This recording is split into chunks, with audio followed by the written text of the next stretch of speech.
Hello, freaks, geeks, basement dwellers, and people I probably never ever want to meet in real life. Welcome to the War Zone. I'm Scruffy, and this is Skruffytalez. And, well, it's now official. Gripen will eventually end up in Ukraine. This super duper mega cool fighter jet from Sweden.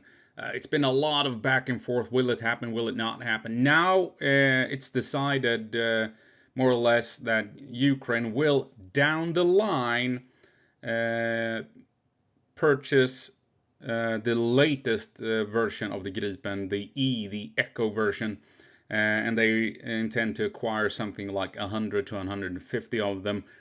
But that is down the line, probably after the war. What is more important, what people seem to forget here, is that Zelensky, while visiting Sweden to making sure that this deal came into fruition, he hinted on that Ukraine will be flying Gripen in 2026, next year. So let's take a look. So first off, everyone's talking about Gripen Echo E. That Ukraine will buy 100 to 150 of them. This is that aircraft, slightly different airframe than the C version, particularly back here towards the end of it. You can see the slight varied angle compared to the older aircraft. It's a larger airframe than the Gripen C. Which means you have more hard points, more missiles on it. You carry more fuel in the aircraft. It's also equipped with very high-tech, highly advanced electronic warfare systems that makes it difficult to lock onto this thing. It's not stealth, but it uses active protection instead of passive protection to not hide, but make it extremely difficult for enemy missiles to lock onto this thing. And also, it's designed to be a stealth hunter. You see this thing here, I think it's this thing here, if my nerd memory does not deceive me. Right here on the cockpit, what that is basically an infrared camera of sort, sensor, that scans for heat signatures. And here's the thing, no aircraft, no matter how stealthy it is, will not produce heat. So if you go up against a stealth aircraft, it will still produce heat, friction, air friction. So the aircraft will be a lot hotter than the air around it. And this sensor here is designed to pick up the heat signature of stealth aircraft flying through the sky, so you can still lock onto them with a missile. Obviously, short range.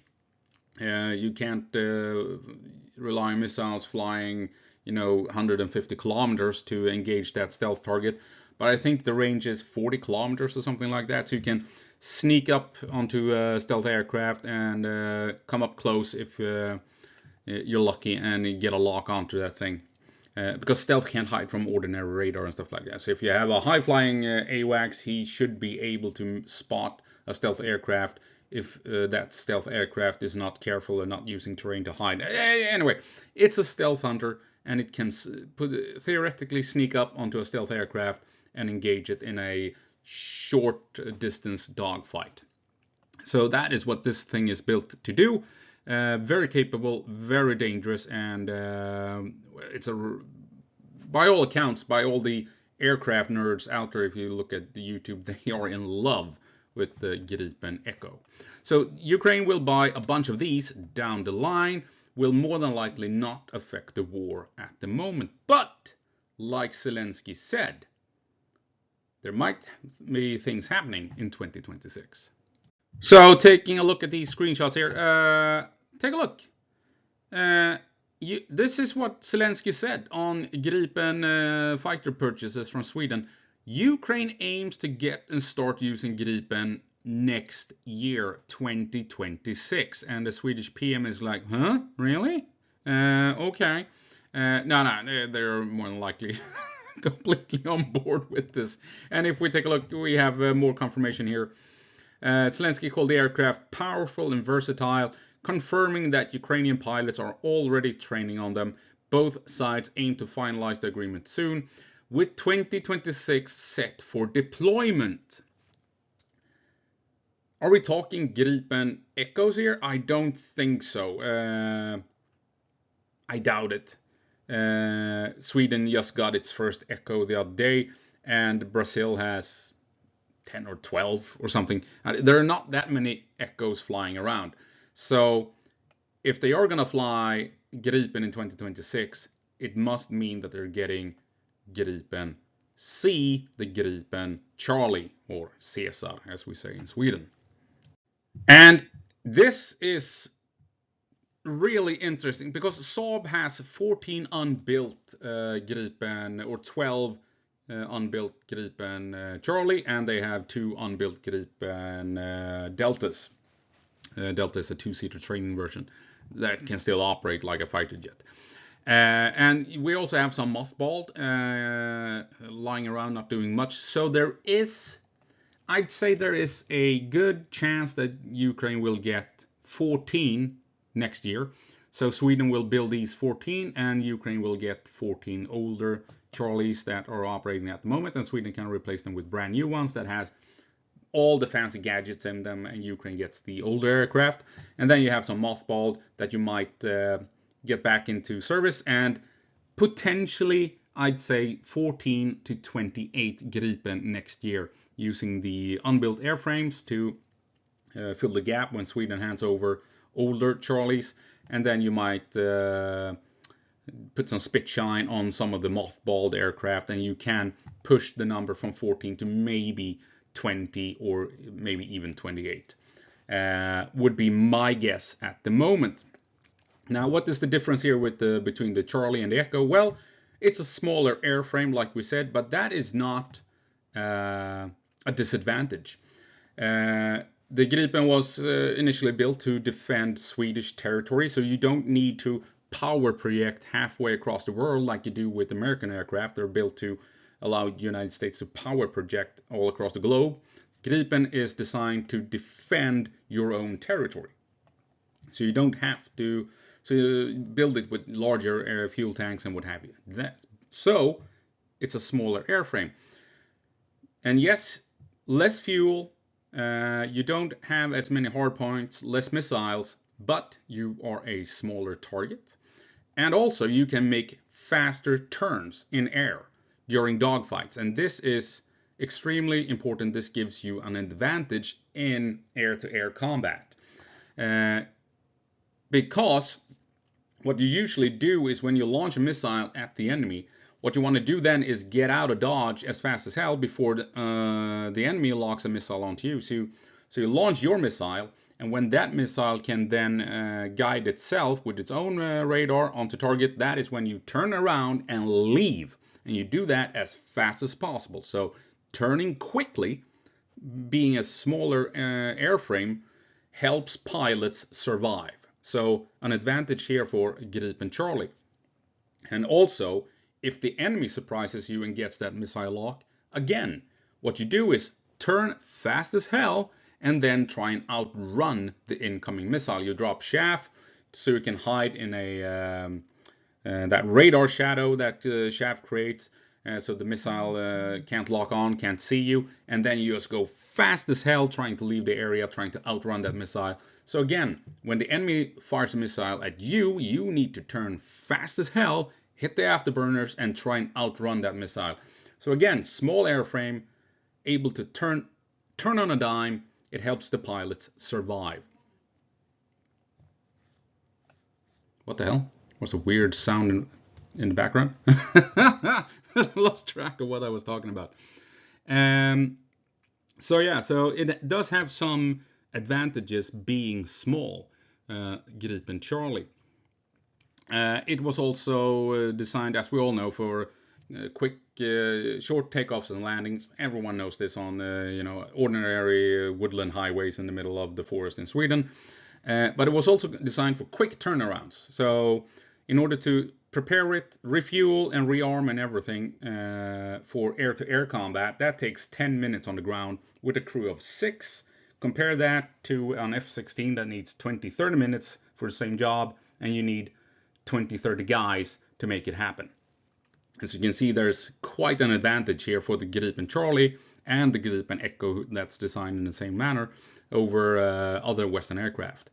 So what you can do is equip the Charlie for a Gripen for air-to-air combat. It takes off, engages enemy air targets, then lands and meets up with another crew of 6 somewhere else at random in Ukraine. Lands, you rig it for close air support or bombing runs.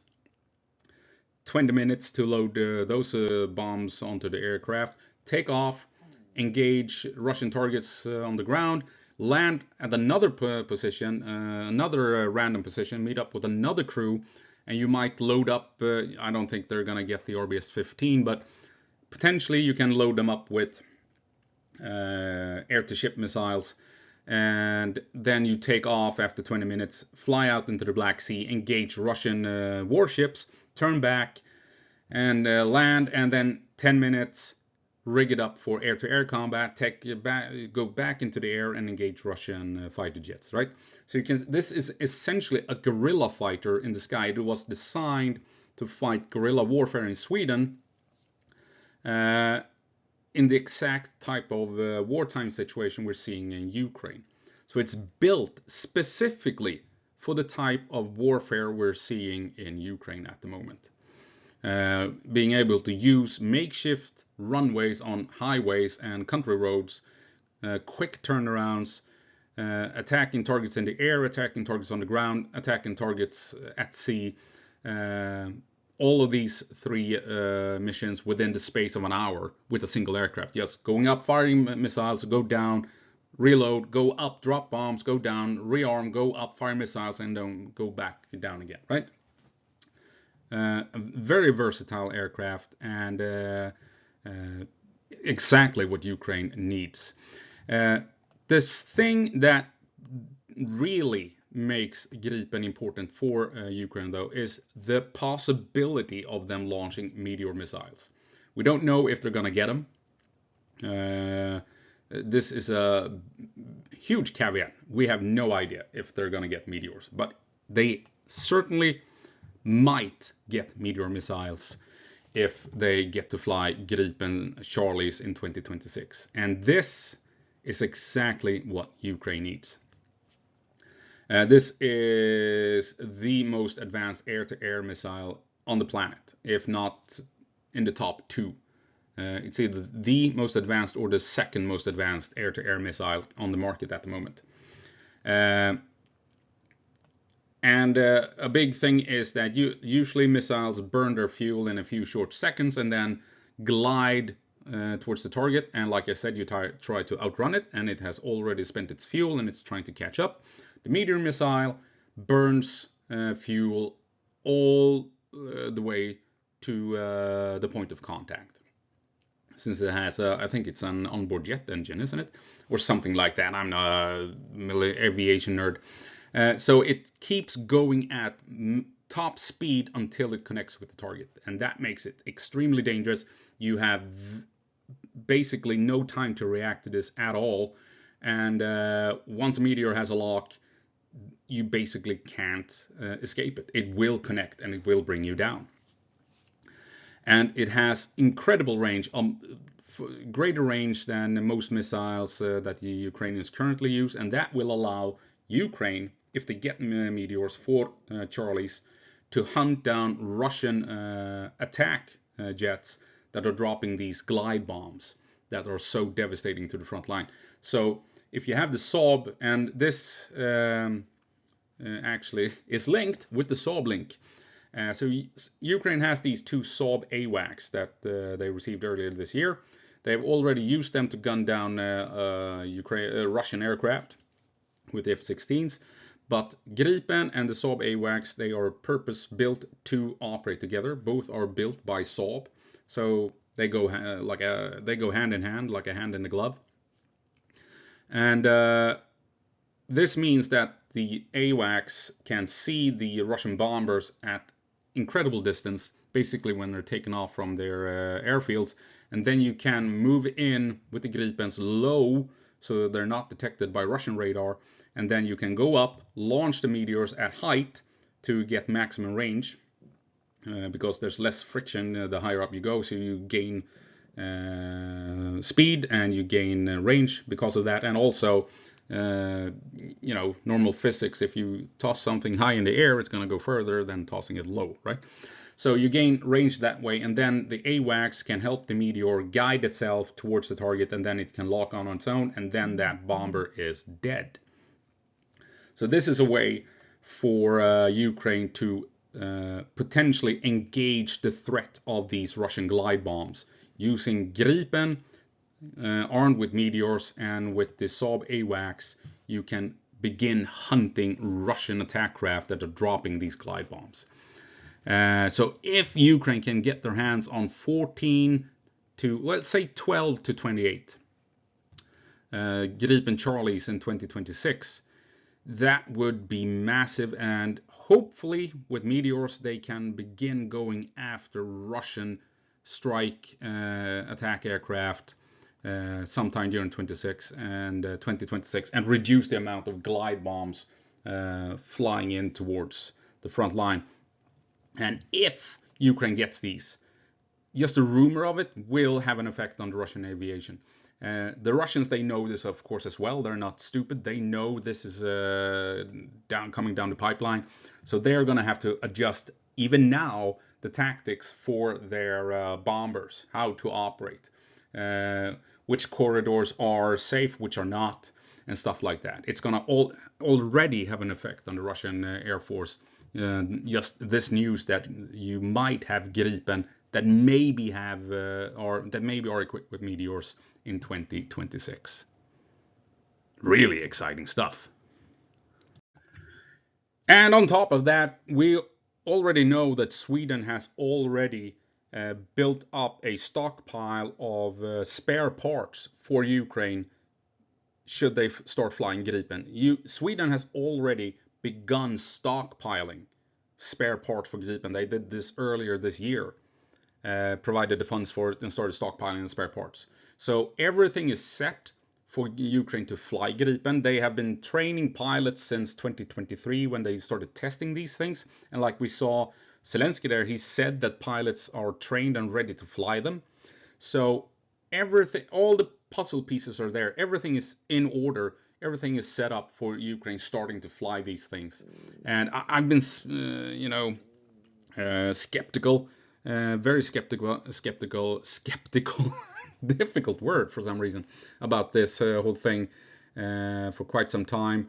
But I've always been excited when there's been rumors that this might happen. But I think now, with what Zelensky has said, I mean, it must be true, right? It can't be a psyops. It has to happen in 2026. Gripen will be flying for Ukraine. The Griffins will hunt at long last. Gripen is Swedish for Griffin, by the way. So these birds of prey will be on the prowl in 2026.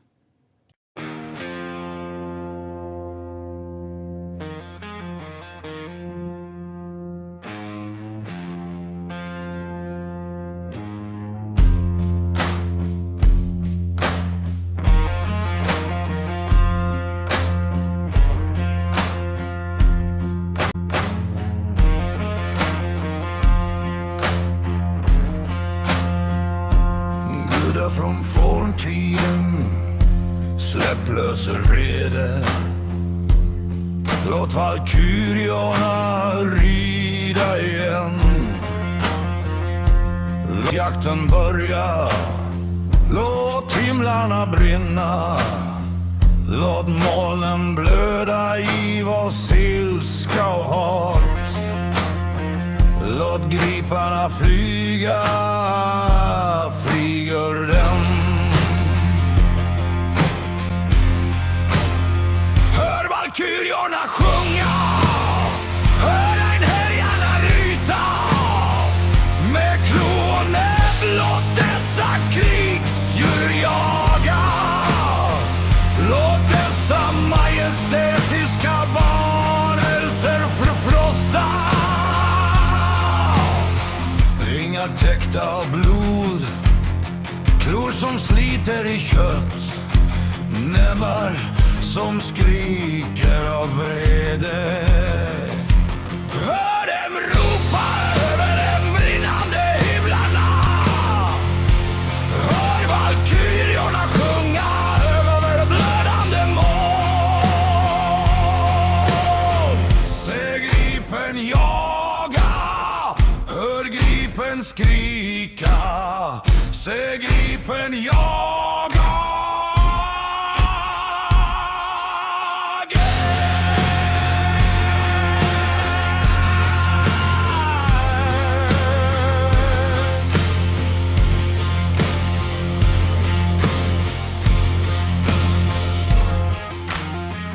Från Valhall till Midgård, sprid ut era vingar, se valkyriorna rida igen.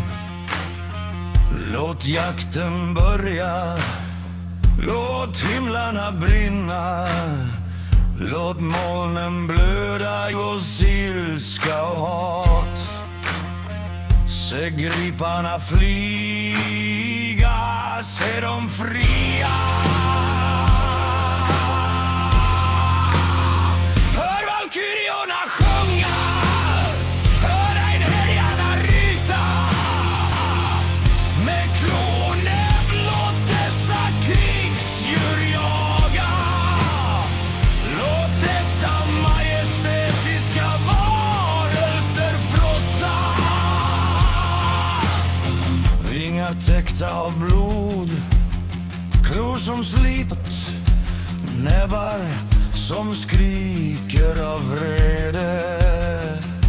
Hör dem ropa över de brinnande himlarna, hör valkyriorna sjunga över blödande mål. Se Gripen jaga, hör Gripen skrika, se Gripen jaga.